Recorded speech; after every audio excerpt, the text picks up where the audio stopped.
আসসালামু আলাইকুম, সবাই কেমন আছেন? এটা হচ্ছে আমাদের কুমিল্লা রেল স্টেশন। কিন্তু আমি আজ পর্যন্ত কখনো যাই নাই।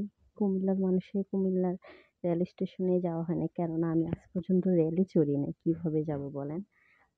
কখনো কোথাও যাওয়া হয় নাই। তার জন্য এদিকে আসাও হয় নাই। বাট আমার বাসার কাছেই, কাছাকাছি ২০-৩০ টাকার ভাড়া। বাট কখনো যাওয়া হয় নাই। কেমন না? তখন ওইদিন হঠাৎ মনে হইলো কুমিল্লা যাতে যাবো, ওই জায়গাটা থেকে একটু ঘুরে আসি, দেখি। আসলে আমি অনেক ভিডিওতে দেখছিলাম ওইখানে ওই যে এই ফুলগুলা, কি ফুল যে আমি বলতে পারি না। এই ফুলগুলো আমার অনেক ভালো লাগে। আমার অনেক পছন্দের একটা ফুল, বাট কখনো আমার ওইখানে যাওয়া হয় নাই। ভাবতাম যে কোনো একদিন যাবো। উম ফুলগুলা বা ওইটার উপরে উঠে ছবি তুলবো, ভিডিও বানাবো। বাট এত রোদ ছিল আর গরম ছিল।